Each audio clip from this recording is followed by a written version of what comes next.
Good morning. Thank y'all for being here today and being so welcoming. We are going to look at the new Realist tax system, which launched about a week ago, last Wednesday, technically.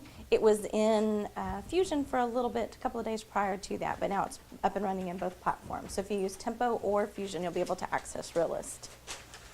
And we don't ever like to take anything away from you, but sometimes things happen and other companies decide to not do other things. So the Stewart title system will be sunsetted in about 90 days. We're going to overlap the two. You'll have access to both Stewart and Realist for at least the 90 days, and if we need to, we can handle it month to month to keep it going if we need to do that. So we want to make sure all our members have an opportunity to get trained and be familiar with it, and most importantly that the system is working and functional.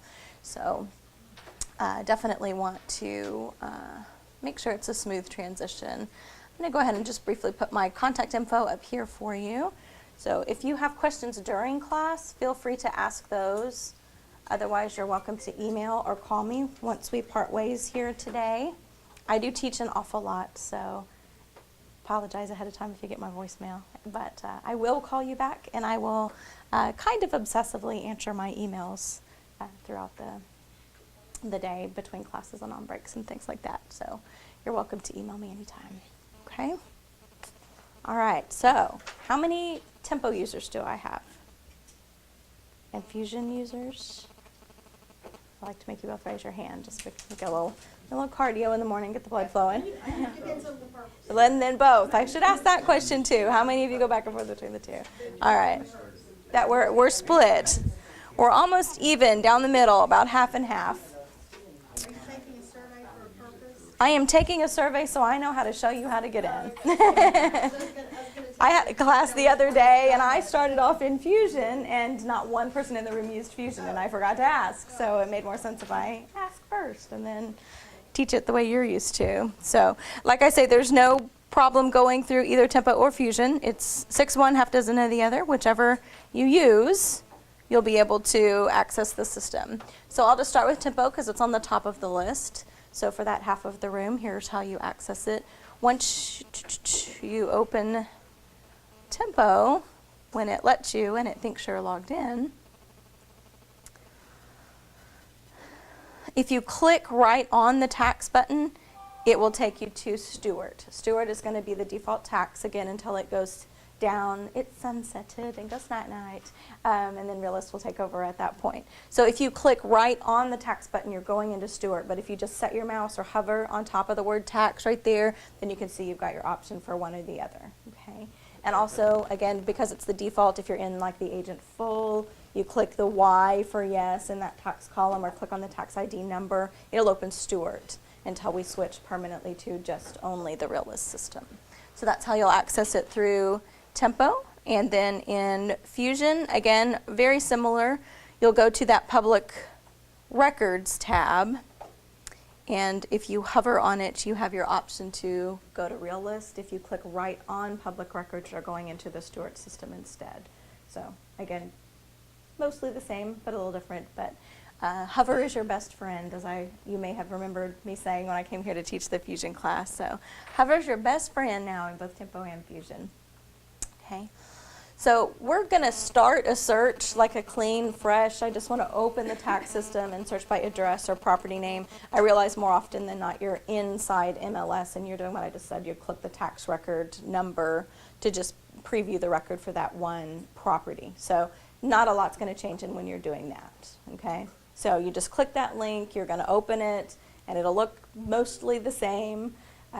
So again, you don't have to alter your behavior too much in that regard to look at that. So the only thing that you might do differently is what we're going to start with today. When you're doing a complete custom search, if you wanted to seek out a certain subdivision, for instance, and generate mailing labels or something like that, you would open the tax system, put in the subject name or subdivision name and so forth. So just so that I can show you all the bells and whistles that it has, we're going to start with what they call their quick search. So I've just opened the program, and this is it. For those of you who use Fusion, this might look a little Fusion-y. For those of you who use Tempo, it might not look like something you've necessarily looked at.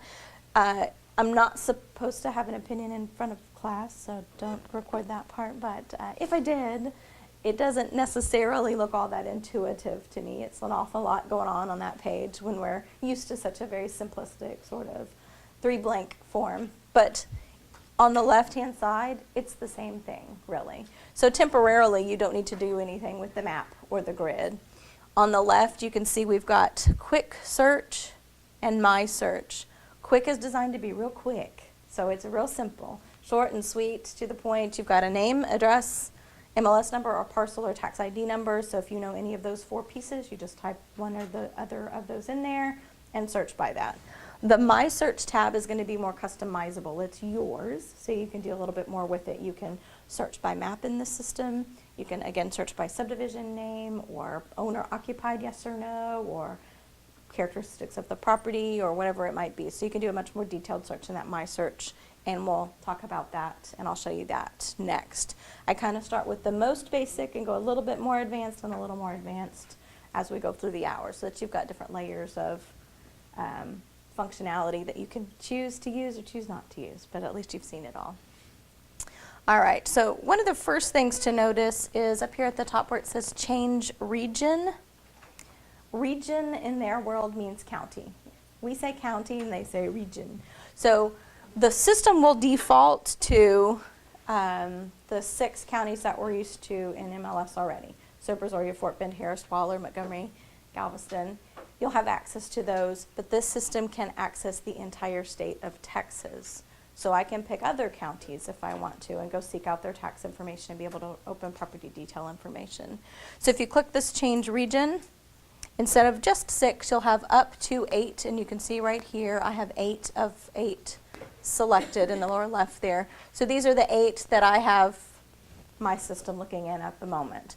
Again, it'll default to those 6, and then you can add or remove, take out however many that you might need to kind of complement or supplement that. So you can see I've got San Jacinto and Brazos. Brazos County is up by Bryan College Station, and so if I wanted to search up there, I could do that. Again, anywhere in the state of Texas, I could go and search to be able to find property information, and hopefully that will get even bigger and bigger and bigger, and we can look for other tax records in other parts of the country eventually through the system. All right, so now once you've selected or just double checked your regions or counties, you can then put a property address, which I'm going to do today, or again an owner name, as long as you put it in the format that it mentions there, last name, comma, space first, then you'll be able to find the property owner. I'm going to just go to a particular address here. I'll type that address in and click search at the bottom. And then that will give me the details for that particular property. I don't want to show you that yet, so go away. All right, so this is what I was hoping to see. This is our split view, they call it, and you can see over here on the right-hand side of the screen, about in the middle, I've got a map view, a grid view, or a split. Split is everything. So I've got the map at the top, the grid at the bottom. Sorry about that, let me clean my mess a little. So I've got all that information there, top and bottom, to kind of pick and choose from. So geographically, here it is. This is according to Bing. That's where this property address is. And then this is my one-liner detail about the property, and it's pretty long. You're going to need to scroll to the right a pretty good bit, and you can see all of the main basic information that, again, we can sort of usually access through the tax system, but kind of more all in one place now without having to open the record. You can print and email the grid and the map that we're on, so I could choose to print this view and send that to someone if I wanted to do that from that functionality right there. If you click the property address one time, you'll see it highlights what I call sort of the Cliff Notes preview up there on the map, so it's pulling out a little pop-out for me to show me the bedrooms, bathrooms, square footage, last known sales price is there as well. So if I double click the property or click it one time and click this view report, then I get into the full details of the property. So that's where I'm headed now. I'm a double clicker, so here we go. So this is the full property detail report. So again, that kind of Cliff Notes version across the top. On the left, I have a Bing aerial view if the property was in MLS or had sold within the last 2 years through MLS, we would probably have the actual photos from MLS here. This system uses both tax and MLS for our MLS regions. I can't get MLS information from Brazos County, but I can get the tax information out of Brazos County. Does that make sense? If I can access it through MLS, then I can access MLS data, but if I can't, then I can't, okay? So this is showing me, again, on the far right, the last known sales price through MLS and the sale date. MLS beds, you might notice there, it says 3 and then MLS beds. In this particular tax record, which is why I use it for my example, if I were to go to Montgomery County Appraisal District, it has nothing at all in the field for bedrooms and bathrooms, okay? It's confused. So what our system did, or the Realist system did, was go verify, oh, this is empty, that can't be right. Certainly this has this characteristic. So it went to the MLS database to see if it could find a value for you and filled it in. And it's going to cite the source for you. The primary default database is always going to be the tax records, because we're in the tax system. But if it needs to, it will go seek out and supplement for us based on MLS data, if it can find it. Another thing that it can do is point out discrepancies. Sometimes you have in MLS per seller, per builder, per appraisal, things like that, is a different source than the tax. So if the square footage, for instance, is different in MLS than it was in the tax record, it'll show MLS, the number, and then tax, and that number. So you'll be aware that there's a difference in the data if it's got both databases have information for you. Okay. So a little further down here, we've got the owner's information, the legal lots block, type location, and the taxpayer information. The breakdown of who got what a little further down. They call it jurisdiction. I'm a little less formal, and I call it who got what. Yes, sir? Okay, how come the tax total isn't totaled? The tax total is totaled.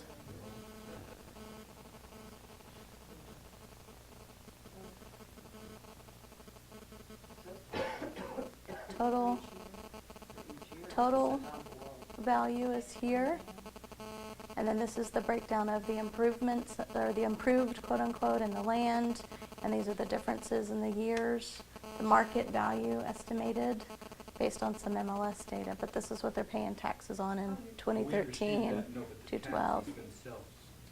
You've got 2013 to 2393 or something. That's the lot. When you go down to the jurisdiction information, there's no tax total. I pulled up some in the Woodlands. Tax estimated tax. And it was all off. And they've left out the mud. There's no mud in there. I have an answer to the mud. I know the total tax is here. I have seen it. It is usually on that jurisdiction section at the bottom. Total estimated tax rate isn't the same. All righty. It is usually on the bottom line of that. I use the same property when I teach it every time, and it's usually just right here. So I'm not certain why it's not in there today, just to make it, a Monday. Yeah. On our break, I'm going to give the folks a call, and we'll see where that data has moved to. Because it should be right there. So I don't know the answer to that one. As far as the mud goes, again, I know the answer to that one. We have the data. He is correct on both. It's not there. The mud information, we have the data. Realist doesn't have a way to put it on this particular piece of paper. So if it's in a mud at this moment, I realize it's not really a piece of paper too, by the way. Yeah. It doesn't have a way to put that right here on this page. So what we're going to have to do is do a little programming and put a link for you to then open a pop-out to get the bond rates and so forth that you would need for a mud, okay? Kind of crucial, real crucial. You'll need that for the form, real important. So temporarily, for the time being, if the property's in a mud, if you open the Stewart title system, it's right there on that one page for you, and we're getting it into Realist. So it just takes a little programming, so that'll be hopefully in the very near future, they'll have that link for you and open that mud detail information. Let me catch her question real quickly, and then I'll come to yours. In that discussion, you said something about we drew it from the MLS. What was it you were drawing from the MLS? If a field's empty, it'll fill in from MLS. Specifically on this one, it was the bedrooms. The bedrooms were empty. So it has, let me come down a little further here. See how it says bedrooms, MLS 3. That was not part of that tax, In the, jurisdiction. Yeah, I was just trying to figure out what on that jurisdiction would come from MLS instead of. on the jurisdiction part, nothing's going to come from MLS because that's all tax county appraisal district data. Yes. Thank you. Sorry for keeping you waiting. What about if you're putting in the listing, you know, and you're auto-populating Mhm. with this mud problem that we have now? You're auto-populating from Stewart still. It's the default still. Yeah, that's not changing for at least those 90 days that I mentioned. So that will be resolved before we switch over to Realist for auto-populate. We'll resolve that so it auto-populates everything it's supposed to. Okay. All right. It's so amazing. It's heating up the room because it's such an awesome program, right? It's the instructor. And all those lights. Yeah. Don't help. All right. So looking at, I think I need to go down a little further. So we already talked a little bit about, we talked about the mud piece, we've talked about the discrepancy in data. Again, you can see on the gross square footage, it says tax 2080 and MLS 1660. Maybe you can't see that right in the center there. So at one point in the gross tax field, the tax had something, the gross square footage field, the tax had something different than MLS currently does. The building square footage right above that is what MLS pulls from, and the primary number you're used to seeing. So though now I'm freaking you out because I just told you it's different, you can really just ignore that particular field. It's not as crucial to the system or the data as the building square foot as far as auto-populating and the appraisal values and things like that. Okay. So a little further down, we get into the features, kind of shape and size things. One of the things that Realist does is if the house doesn't have something, it doesn't talk about it. So meaning pool, for instance. This house has no pool. So there is not going to be a field that says pool. No, the field for pool is just not here at all. Okay, so that's a little bit of a learning curve. If I'm looking for a remodeled date, or if there is or isn't a pool, if I'm not finding it at all, other than the tax thing, which again I'm going to get back to on the break, it just isn't there. So because I don't see any data about pool, there isn't one. Does that make sense? So if there was a pool, it would mention. If there was a pool, it would be right here under this features section. It would say pool, yes, and describe the pool. Well, half the time Temple's not right anyway. There's pools in a lot of the houses and it says no one. Yeah, and again, this will be pulling from the tax. So whatever the tax thinks is accurate is what it pulls from. So That's also wrong sometimes. tax is also wrong too sometimes. Tax is also right sometimes. I'm a glass full kind of gal, glass half full. Did you have another question? Or we're good? Okay, good. So again, it takes a little getting used to because that's different. We're used to being able to see yes and no. And now we just have to presume no if we don't see what we want to see. Our instinct will be, oh my gosh, I don't know the answer because it doesn't tell me no. So again, little transition learning curve for you there. Learning curve for me anyway. Listing information, again, will pull from MLS. So if it has MLS data, then this listing MLS section shows up. If it doesn't, if it hasn't sold through MLS or we don't have the data, then it's not going to be there. But you can see just some basics, the selling agent, listing agent, the current or last known list price as well as the original list price. So the sale price was $135, $131.5, excuse me. The last known list price was $135 and the original list price was $129.9. So some kind of nice, I like everything kind of all in one place. So that part's helpful, I think. Yeah. Yes, ma'am. What's happening for the general public on this? Do they get the same information? This is appraisal district information. So if you go to the CAD for that particular county, most of this you'll be able to find. They do not have access to this particular system, this layout, the other functionalities we'll talk about at all. This is a realtor-centric program only. So when we get into the mapping and the detailed search and so forth, that functionality will be just yours. Okay. So coming a little further down yet, we have market sales and sales history. So again, we're working with both some MLS and tax data. So we've got the last market and sales history. These will be deed changes, whether it was a sale or not. If the deed changed, for instance, if it changed hands, it went from one person to another person, that's a change of deed. So the tax authority would have recorded that, and we would have a history of that here. So you can see in '02, it went from these folks to Edward Netterman to Sam Brannan. From Sam Brannan, Ginger Davis got involved. So again, they probably just added a person on, or it switched hands. And then last is from Sam Brannan to Dean Drew in '06, which we already know is our MLS sale as well. Yes, sir. Does that go back to ground earth, so to speak? It can go back as far as, this is another, he's going to love the answer to this. It can go back as far as it can go back. Whatever the tax authority has, and then the MLS data, we guarantee at least 2 years, and sometimes we often have longer than that. So for the most part, you probably will find most every, the full, complete history of it, but occasionally there's gaps in just the database of information. It's not only a 2-year, that's right. See, this record is '02, so we're going back a pretty good amount of time there, okay? The next section is mortgage history, which is different than deed change. Mortgage would be an actual mortgage involved, right? Not just a change of names or things like that. So we've got, again, conventional loan here, Sam Brannan in '02, 95-2, and then Mr. Drew apparently got a split loan when he purchased that house in '06. See, we've got 2 different loan amounts, 2 conventional loans, same lender. And then in '08, what happens?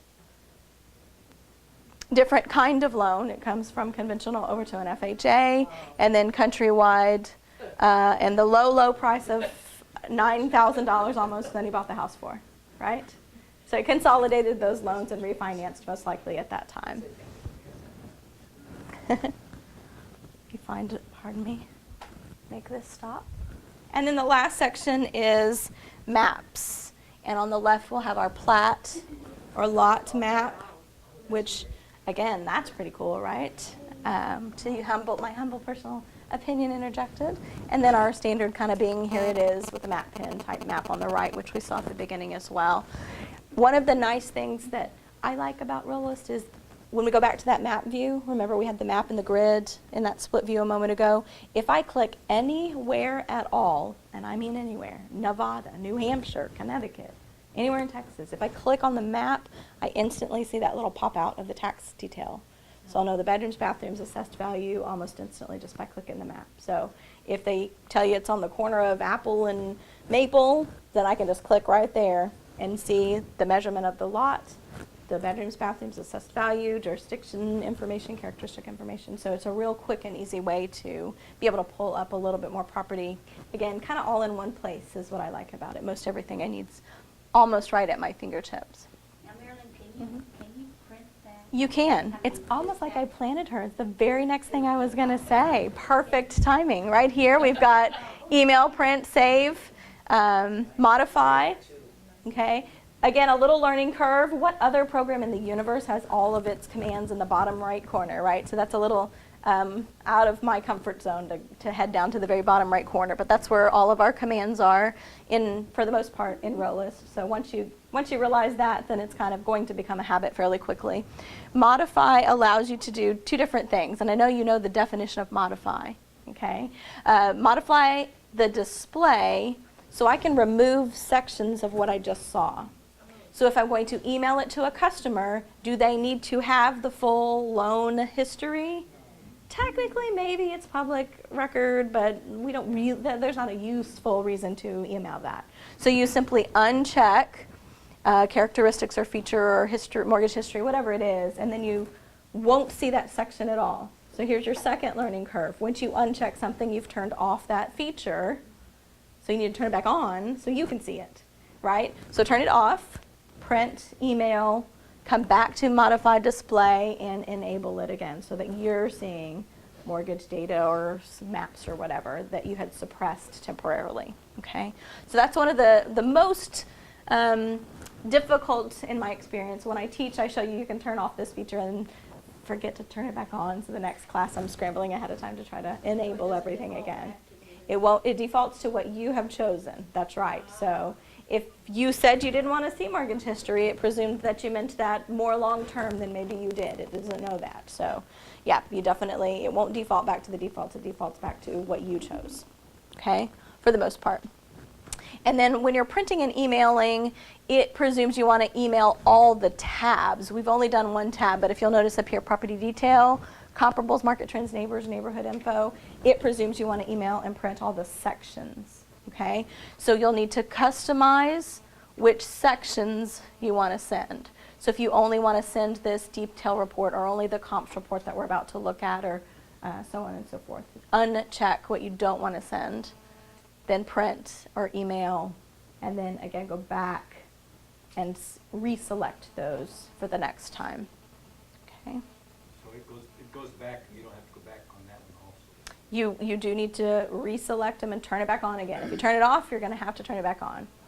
Okay. And again, email's the same way. Quick and email every section in a separate PDF attachment, by the way, or pick and choose which sections that you want to include. Okay. Again, not hard, just kind of completely and totally different than any system that you're used to, technically. Okay, Yes. under the click scenario, Uh-huh. I put in just the street name and not a number. I put in the number and the street. You could put a street if you I wanted. discovered that if I put just the street name on, at least the one I did, it wouldn't come up whatsoever. But if I put the number in with it, then that would come up. If you put because again, we're looking at regions all over the country eventually right now in the whole state of Texas. So if I just type Maple, it doesn't know which one. If you typed Maple, comma, Spring, Texas, it probably would be able to do it that way, or Maple Street, comma, 77386 or something like that. Some didn't work that way. That was my question. I didn't understand. And it's going to probably be best if you know the full address, but also we're not able to escape that we're at the mercy of the tax district, okay, the appraisal district. So if they typed Maple ST as the name, then if we don't type it just like that, it can't find that, right?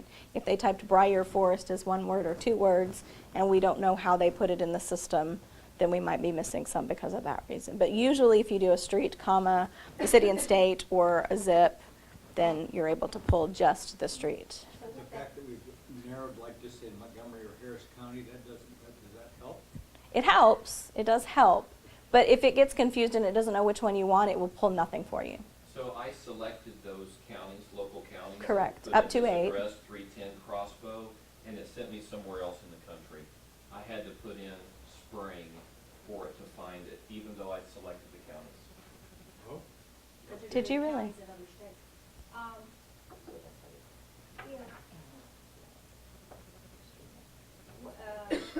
Sometimes with the old system, I could get it by name. Can you put it by the owner's name? You can still do owner name, sure. Because it might be what the only thing we really know.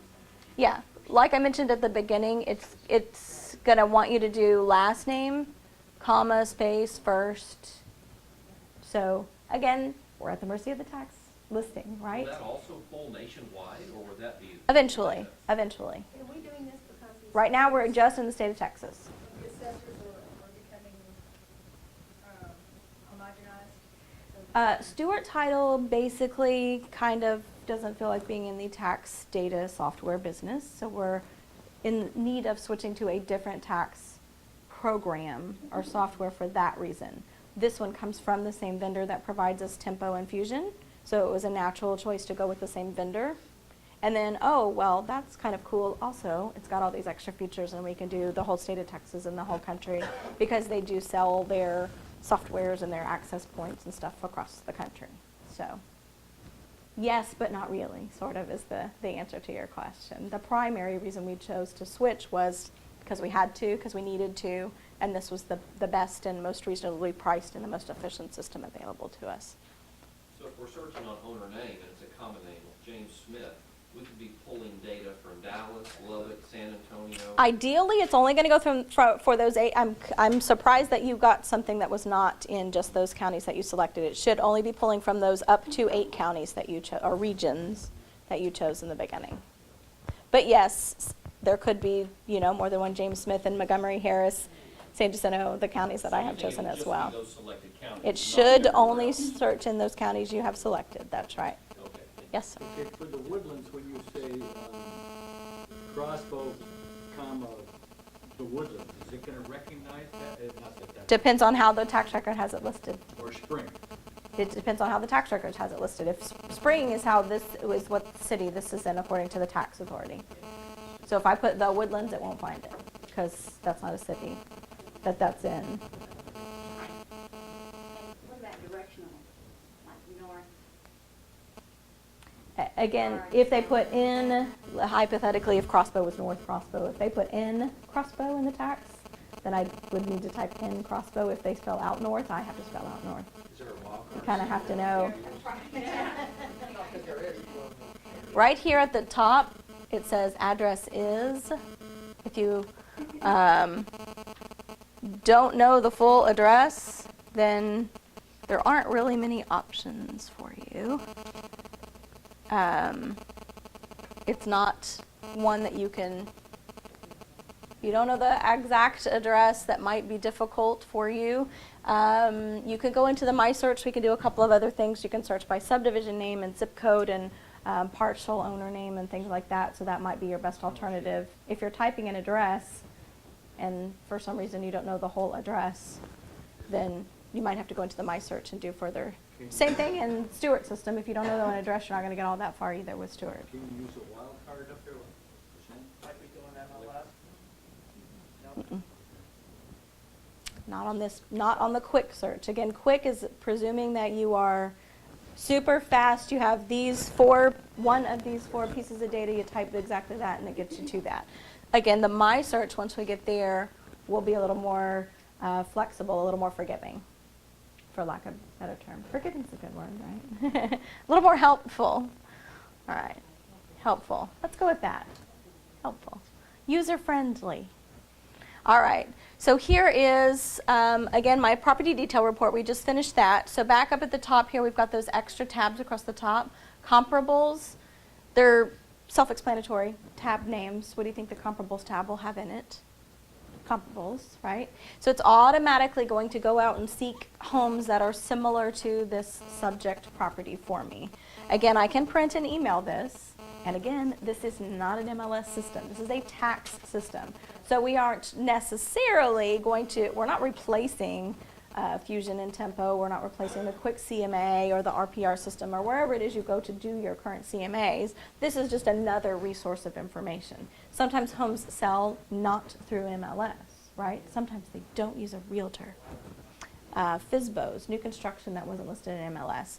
There'll be a sale, but we don't have that in Tempo or Fusion, right? So this is an alternative way to get that information. We still have to do the whole job and read them and make sure they're appropriate comps and decide what to do with them from that point. You can see on the left, I've got 4 properties, they're all checked. Here's another little Realist thing.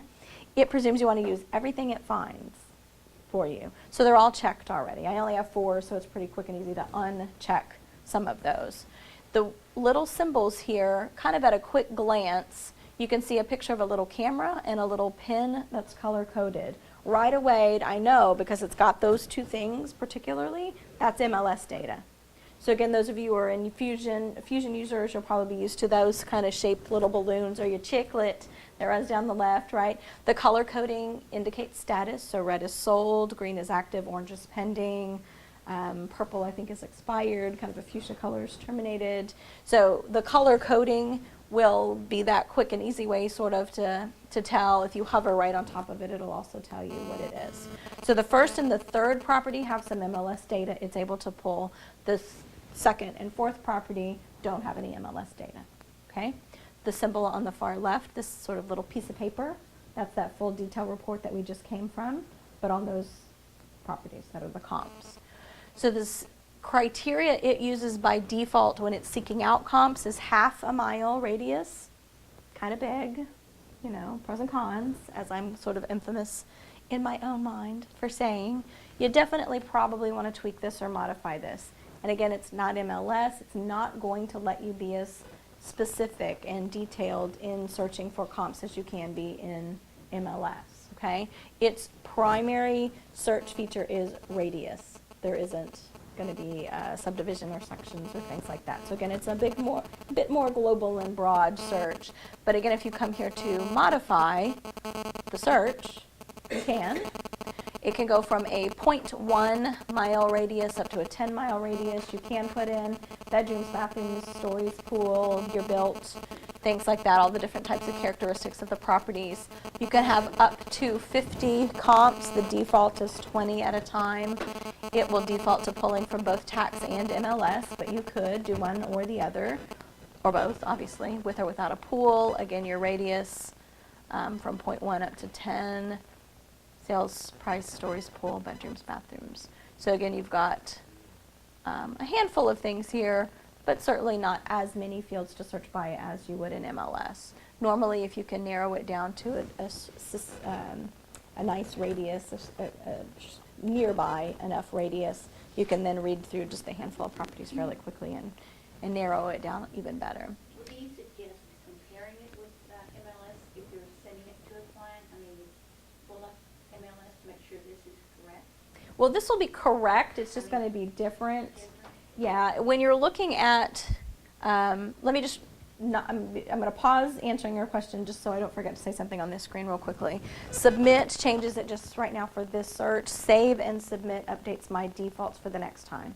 So if I change that radius to 0.25 instead and add in pool and so forth and click save and submit, the next time that's what it's searching by as well. Okay? So if I just want to real quickly research as in search again, right now that submit would work for me. I'm going to click cancel just so I don't have to wait. And then back to finishing the answer to her question, I do have the subdivision listed here. I'm walking in front of her to point out what I'm trying to show her, so that's not so well thought out. But I've got my subdivision name, the section names. I can sort any of the little columns. Might be better to sort by that. I can make it pare down the list pretty easily by looking at some of those characteristics. Is, I guess, the best way to say what I'm trying to say. Yes, sir. Okay, the subdivision name, is that the legal subdivision name or the subdivision name